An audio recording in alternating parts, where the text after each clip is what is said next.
Bonsoir. Je peux vous aider? Oui, parfait, asseyez-vous.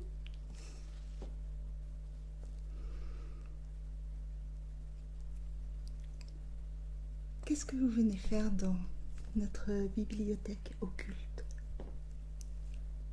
Je vois que vous êtes prêtre. Vous faites votre séminaire. D'accord. Donc oui, il est de bon ton de parler assez bas, parce que nous sommes dans une bibliothèque, bien sûr, le silence est de mise. D'accord. En quoi puis-je vous être utile?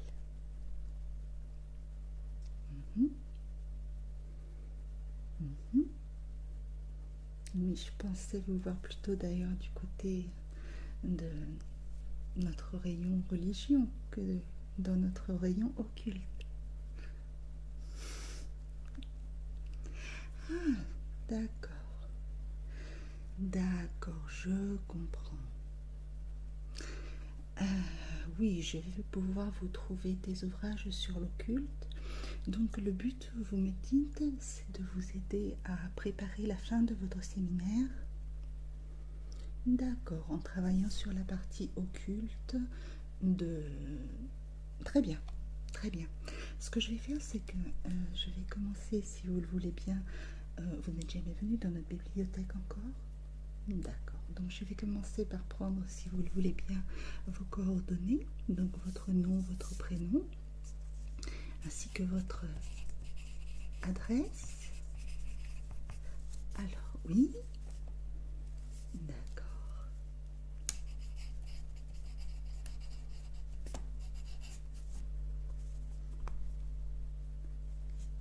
D'accord. L'adresse.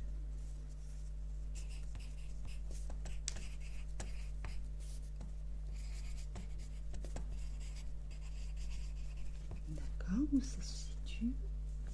Très bien. Est-ce qu'il y a un numéro de téléphone sur lequel nous pouvons vous joindre?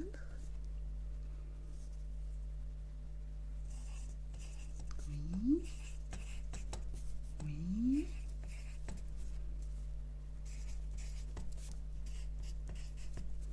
Parfait. Très bien. À quelle paroisse exercez-vous votre Saint-Philippe?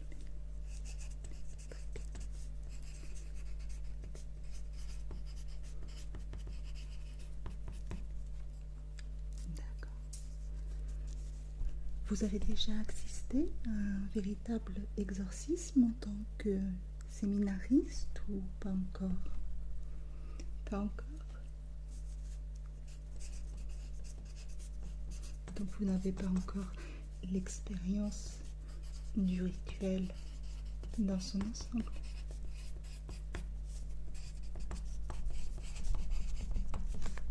D'accord. Ça viendra.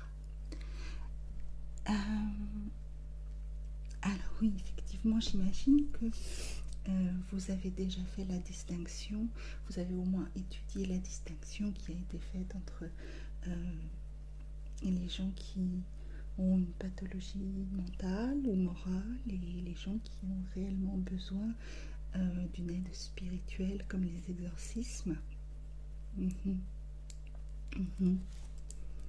Oui, donc vous avez déjà une idée de comment faire le tri entre les personnes qui ont besoin d'un médecin et les personnes qui ont besoin d'un prêtre exorciste. Voilà, en présentant les 3 signes que l'on recherche plus particulièrement: langues étrangères non apprises, force surnaturelle et connaissance de choses n'ayant pas eu lieu. D'ailleurs, je me disais, il me semble qu'il existe un seul exemplaire du grand exorcisme. Oui, voilà, et qui est au Vatican, bien gardé. Très bien, parfait. Ok. Je vais rentrer informatiquement les données que vous venez de me transmettre. Et puis je vais aller chercher les livres que je compte vous recommander. Vous me direz si cela vous convient. Alors, pour le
je vais vous expliquer ensuite comment fonctionne notre bibliothèque, hein, bien sûr.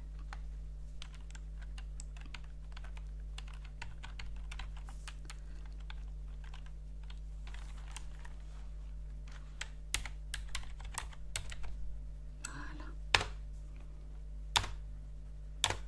Impeccable. Je vais aller vous chercher les livres que je trouve le plus pertinent par rapport à la demande que vous m'avez faite. D'accord? Et je reviens dans un instant. Je vous remercie. Alors, le premier ouvrage qui m'a paru assez intéressant dans votre cas, c'est le traité de démonologie d'Édouard Brazet. En fait, je vous le recommande chaleureusement parce que c'est un traité qui fait le point sur toutes les créatures surnaturelles que nous évoquons et que nous appelons démons. Alors, à savoir que vous allez trouver une précision sur la hiérarchie démoniaque. Vous allez également y trouver, comme je peux vous le montrer en ouvrant le livre, vous voyez que c'est un vieux grimoire, hein. Il n'a pas servi depuis. Vous allez pouvoir y trouver la représentation de certains démons, comme ici le démon Asmodée. Vous y retrouverez ses fonctions, vous y retrouverez sa place dans l'univers, sa hiérarchie. Vous aurez également les noms et les définitions des autres personnages un peu sombres, un peu obscurs auxquels vous pouvez avoir affaire. Et la connaissance de cet ouvrage vous permettra peut-être, lors d'un exorcisme, de travailler de façon plus efficace en sachant tout de suite à qui vous vous adressez et peut-être en vous familiarisant avec des informations que vous pourriez ne pas avoir. On dit souvent que le démon est le malin, qu'il mélange la vérité au mensonge, mais bon, même si voilà, même si on retrouve ça chez beaucoup d'humains, enfin bref. Mais bon, vous avez ici par exemple au chapitre 3, possession et exorcisme, et je pense que c'est un chapitre qui peut rentrer dans le cadre. Oui, tout à fait, absolument. Oui, vous pensez que... D'accord, très bien. Alors j'insiste pas, on le garde, on le met de côté. D'accord. Donc vous voyez, bon, c'est un grimoire assez ancien. Ici, il s'agit d'une réédition. Mais c'est un grimoire que vous ne trouverez plus dans son premier jus, dans son édition initiale. Donc on garde, hein. Très bien, parfait. Ensuite, je me suis proposé de vous proposer cet ouvrage, Divinité et sorcellerie. Je sais que la sorcellerie, ce n'est pas votre rayon d'action, mais vous savez, vous n'êtes pas sans savoir, moi, bon, je me charge du rayon occultisme parce que j'ai aussi quelques compétences dans le domaine, et vous savez que sorcellerie et activités démoniaques vont bien souvent de pair. C'est pour ça que je me propose de vous montrer cet ouvrage, Divinité et sorcellerie, parce que bien souvent la magie noire, la sorcellerie, l'appel aux démons et les choses qu'elles engendrent sont liées entre elles. Voilà. Il y a une relation entre les personnes pratiquant encore de nos jours la sorcellerie. Alors peut-être une sorcellerie un peu plus moderne, mais aussi une sorcellerie remise au... On peut aussi avoir affaire à ce qu'on appelle de vieilles sorcières ou des initiés qui vous permettront de voir peut-être comment a commencé le début de votre problème, du problème sur lequel vous planchez, comme par exemple ici un sujet sur l'évocation des morts. Vous voyez, voilà.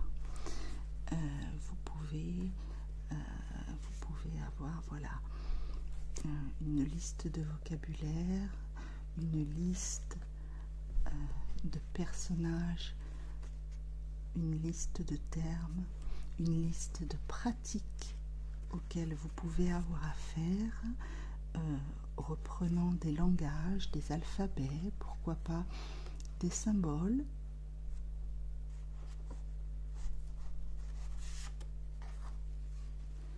Et qui peuvent vous mettre également sur la piste et vous faire gagner du temps quant à la connaissance de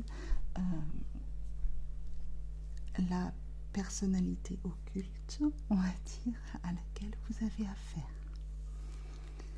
Oui, tout à fait. Absolument. On garde? Ok, d'accord. Donc pour l'instant, c'est un touchdown. Ensuite, j'ai trouvé essentiel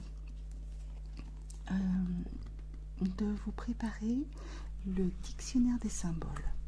Effectivement, le dictionnaire des symboles vous reprend dans son intégralité tous les mythes, les rêves coutumes, les gestes, les formes, les figures, les couleurs, les nombres, tout ce qui est relatif, pas forcément d'ailleurs à l'occulte, mais tout ce qui est de l'ordre du symbolique. Vous pouvez par exemple avoir affaire à un symbole que vous n'allez pas forcément reconnaître, mais que vous trouverez donc dans le dictionnaire des symboles, qui est peut-être un peu rébarbatif dans la mesure où il est présenté comme un vrai dictionnaire, mais qui est très très complet. Voyez, vous l'avez même des fois, quelquefois sous forme de tableau.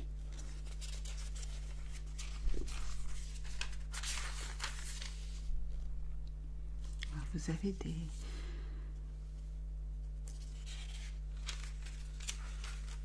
que signifient les dents, voire des dents, les démons, voire diables.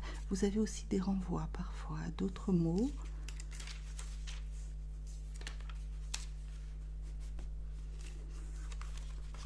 Et tout ce qui est du domaine du symbolisme correspond assez bien, je trouve, à la pratique que vous allez mettre en place. Vous avez également des noms de plantes, des noms d'encens, des noms de potions, des noms de sorcières, des noms de personnages aussi. De personnages importants, on va dire, dans le domaine de l'occultisme, peut-être certains écrivains qui étaient plus ou bien intentionnés. Vous allez aussi retrouver certains, je trouve pas le mot, des alchimistes, voilà, certains alchimistes. Donc, vous avez ici une œuvre assez complète au niveau de la symbolique, et comme vous pouvez le voir, vous avez même parfois des tables de symboles qui sont très pratiques. Alors, il est assez lourd, mais bon, vous avez après aussi la possibilité de vous l'acheter. Ou nous pouvons vous le commander éventuellement si vous le souhaitez. Oui, d'accord, très bien. Bon, vous êtes très décidé apparemment sur ce que vous recherchez. Sachant que d'après ce que j'ai compris, il va falloir ensuite que vous compiliez l'ensemble des livres que je suis en train de vous proposer. D'accord. Bon, effectivement, c'est un énorme travail. Alors, celui-ci, bon, je ne reviens pas sur le titre, hein, il dit bien ce qu'il veut dire. vous avez les anges et les démons. C'est le fonctionnement du livre qui est un petit peu particulier, mais qui vous est expliqué sur la 4e de couverture. Alors, je n'ai pas mes lunettes tout de suite. Bon, vous avez déjà le titre principal. Ici, on va regarder ensemble. Voilà, ici dans la marge, vous avez une fiche symbolique qui vous permet, qui vous indique pour chaque sujet son nom, sa définition, ses caractéristiques, ses sources bibliques et autres textes en relation, ainsi que sa diffusion iconographique. Avant le texte proprement dit, vous avez également, vous voyez, oui, ici tout à fait, un chapeau qui présente en quelques lignes les caractéristiques iconographiques essentielles. Ensuite, vous avez pour le sujet le texte en lui-même, le texte principal, qui se développe toujours sur une seule page, alliant exactitude de l'information et clarté de l'écriture. Et sur chaque page suivante, vous avez chaque œuvre reproduite en pleine page qui est accompagnée d'une légende indiquant son auteur, son titre exact, sa date et sa localisation. Voilà. Et en fin de volume figure un index des sujets et personnages traités, ainsi qu'un index des artistes mentionnant les œuvres reproduites. Voilà, donc pour le fonctionnement du livre, vous l'avez en 4e de couverture, ce qui vous permet de ne pas être perdu. Et donc à l'intérieur du livre, voilà, on reconnaît exactement sa façon de fonctionner. Et là, il est question de tout ce qui touche aux anges et aux démons. On commence de la création à la géographie de l'au-delà. Et on commence ici, par exemple, je tombe sur la page des limbes. Tout vous y est expliqué. Ça peut être également pour vous un bon repère géographique, historique, biblique. Voilà, les saints qui ont combattu le démon. Vous en avez ici donc une représentation, mais vous pouvez trouver dans cette représentation des détails qui peuvent peut-être vous servir dans un exorcisme en particulier. Voilà, exactement, c'est tout à fait ce que je voulais dire. Oui, d'accord, parfait. Bon, je le mets de côté, d'accord, on le garde aussi. Ensuite, je vous présente le dictionnaire infernal. Ah, vous le connaissez bien sûr, oui. Le dictionnaire infernal de Colin de Plancy. Alors, Colin de Plancy était un grand féru d'occultisme, et il a beaucoup travaillé sur les grimoires, même de dangereux grimoires, comme le Grand, le Petit Albert, le Dragon Rouge, la Clavicule de Salomon, l'Enchiridion, voilà. Et il a écrit le dictionnaire infernal afin que l'on retrouve tout ce qui se rapporte au domaine des enfers et au domaine des démons et du diable, ainsi que de son fonctionnement. Donc il fonctionne par ordre alphabétique, comme un dictionnaire tout à fait normal, et je pense que c'est un travail qu'il a fait absolument énorme, et vous y retrouverez la plupart, même l'essentiel, au moins l'essentiel, mais je pense la totalité en vérité, de ce que nous connaissons à ce jour du domaine infernal. Laissez-moi vous prendre un exemple.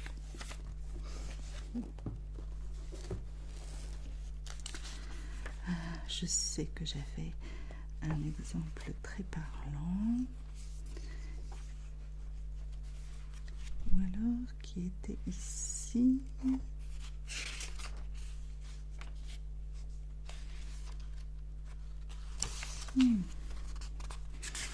Alors, je ne l'ai pas mis de marque-page parce que je ne peux pas noter ou mettre d'annotation à chaque fois que l'on emprunte les livres.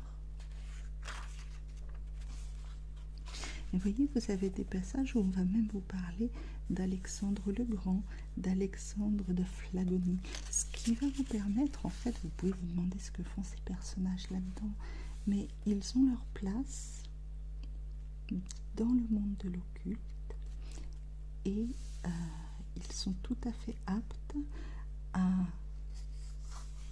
vous donner des renseignements que vous allez pouvoir apporter à la situation que vous vivez ou au rituel que vous êtes en train de pratiquer.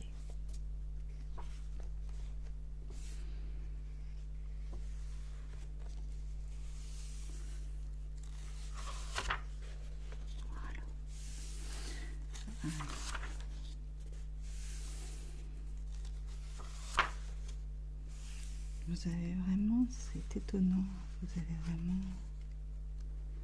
Voilà, vous avez une vision des grimoires, par exemple. Tout le monde sait qu'on fait venir le diable en lisant le grimoire. Mais il faut avoir soin, dès qu'il paraît, de lui jeter quelque chose à la tête, une savate, une souris, un chiffon, autrement, on risque d'avoir le cou tordu. Le terrible petit volume Conon sous le nom de grimoire, autrefois tenu secret, était brûlé très justement dès qu'il était saisi. Nous donnerons ici quelques notes sur les 3 grimoires les plus connus. Le grimoire du pape Honorius avec un recueil des plus rares secrets sous la rubrique de Rome en 1670, orné de figures et de cercles. Les 50 premières pages ne contiennent que des conjurations. Voyez également conjuration et évocation. Voilà, vous voyez, on vous renvoie à un certain vocabulaire qui permettra aussi peut-être de vous laisser moins tromper. Oui, non, je vais vous mettre de côté. Donc, OK pour le dictionnaire infernal. Alors, beaucoup plus parlant pour vous, le diable et les démons. Donc là, on est vraiment en plein dans le sujet. Ce livre a été produit par la Faculté ouverte des religions et des humanismes laïques et vous décline tous les mythes, les rites et les symboles connus à ce jour en ce qui concerne les diables, les démons et la hiérarchie infernale. Alors c'est un livre qui n'est pas très épais et qui n'est pas trop rébarbatif à lire. Par exemple, je sais que c'est dans ce livre qu'il y a un passage où on vous parle du judaïsme et où tout de suite le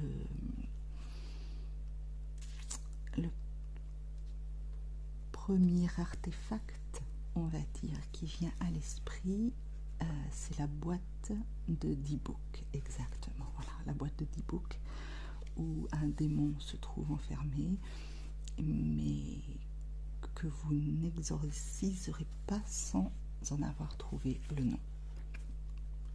Voilà. Donc là, vous avez la totalité. Hein. Vous avez également la totalité à peu près du monde infernal, mais vous l'avez également de façon un peu plus large en fonction des pays, en fonction des... Vous voyez ici, par exemple, vous avez le masdéisme aux origines du dualisme, le masdéisme iranien. Voilà. Et vous avez donc tout le détail de ce type de démon, dans ce type de culture. Voilà, exactement. Là, on ouvre un petit peu le champ des possibilités. Et, on s'aperçoit que finalement, le démon n'est pas seulement sous nos latitudes. Oui, d'accord, très bien. On le met de côté. Enfin, je vous ai trouvé le grand livre des démons et des anges déchus, qui vous sera d'une très forte utilité, je pense, puisque là, voilà, vous avez l'historique et descriptif des démons. Le grand Lucifer,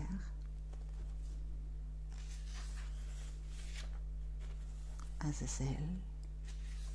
Vous avez également, vous regarderez, les démons représentés de façon iconographique selon une peinture d'un artiste défini. Donc vous pourrez en savoir un peu plus dans la mesure où cet artiste a certainement peint cette version d'un démon pour une certaine raison. Peut-être un songe, peut-être un rêve. Voilà. Donc là, vous avez vraiment la totalité du monde dans lequel vous allez entrer. Vous voyez, vous avez ici à nouveau Asmodée qui revient très souvent, mais vous avez également aussi ici des pentacles, des pentagrammes ou des sceaux, des signatures également qui vous permettront certainement de reconnaître ou d'associer des symboles à d'autres afin de trouver à quel type de personnalité vous avez affaire. Voilà. Oui, je crois qu'il est sage de le garder celui-ci. Et enfin, le 8e et dernier ouvrage que je voulais vous proposer traite encore des sorcières. C'est un livre assez ancien, mais qui a son intérêt en fait pour vous. C'est le livre secret des sorcières. Je pense que l'utilité que vous allez y trouver est surtout située à la page 58, dans la mesure où ce livre, en plus de traiter de la sorcellerie, vous donne, je vais essayer de trouver, page 58, vous donne la hiérarchie, voilà, la hiérarchie infernale. Hiérarchie des démons, voilà, ça commence ici en bas, hiérarchie des démons, et vous avez toute la suite. Donc, vous voyez, hein, il est absolument complet, puisque vous avez tout d'abord les princes et les grands dignitaires, démons de premier ordre. On ne va pas tous les citer. Les ministères, démons du second ordre. On retrouvera Adramalek, Astaroth, Nergal, Baal, Léviathan. Les ambassadeurs, Belphégor, Mammon, Bélial, Rimmon, Tammuz, Udgin et Martinet, entre autres. Ensuite, deux démons de la justice, Lucifer et Alastor, et la maison des princes, ou démons de second ordre, les diables subalternes qui ne siègent pas à la cour, et les démons des menus plaisirs également. Voilà, je pense que, oui, tout à fait, exactement, pour essayer de dresser vous-même une première... peut-être un premier tableau ou un premier arbre généalogique, j'ai pensé que ce livre pouvait vous être d'une très grande utilité. Donc, dites-moi ce que vous en pensez. N'hésitez pas à dire si j'en ai mis trop, pas assez. Non, c'est parfait. Oui, je sais que ça va être très long à étudier. Mais comme je vais vous l'expliquer, vous avez la possibilité, vous avez beaucoup de possibilités dans le rayon de l'occultisme avec un programme de fidélité que nous avons mis en place justement exprès pour vous faciliter les choses. Voilà. Donc voilà les livres que je peux vous proposer. En tout cas, bon, ils ont l'air de vous intéresser. Donc 8 livres, c'est quand même important, mais effectivement, hein, maintenant qu'on en a parlé, je pense que c'est la meilleure sélection pour votre préparation. Ce que je vais faire, puisque maintenant vous faites partie de notre club de lecture et que vous êtes notre client, je vais vous parler un petit peu du fonctionnement de la bibliothèque, à savoir que nous proposons ici une carte de fidélité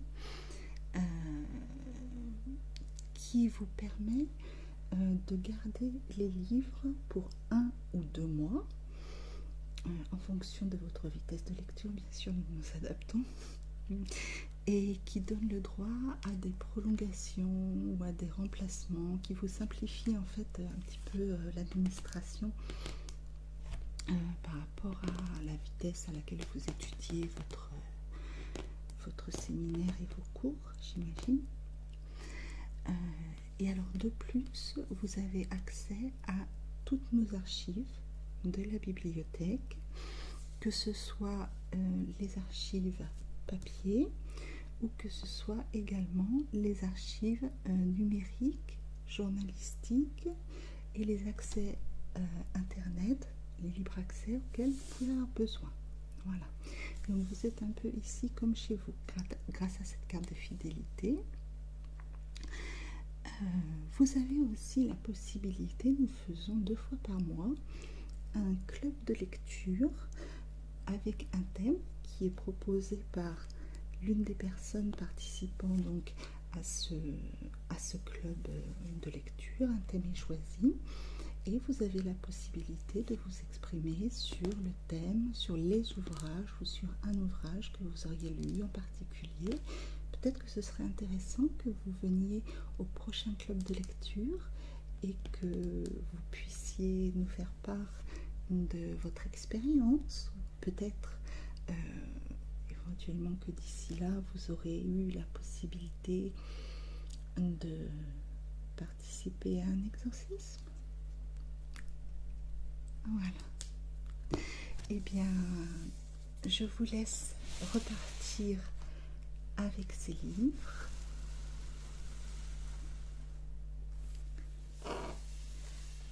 Si vous avez besoin d'en parler, vous avez notre numéro de téléphone sur la carte de fidélité et je vais vous y inscrire d'ailleurs tout de suite.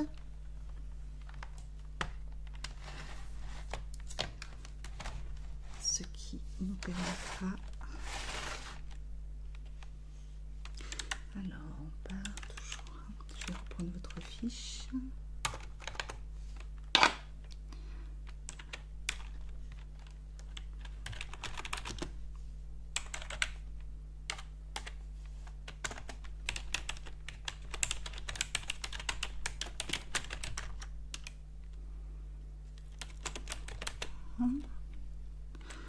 Donc on a ça. Comment? Elle est pour 1 an, la carte de fidélité. Oui, elle est renouvelable, hein, bien entendu. On part sur 1 an?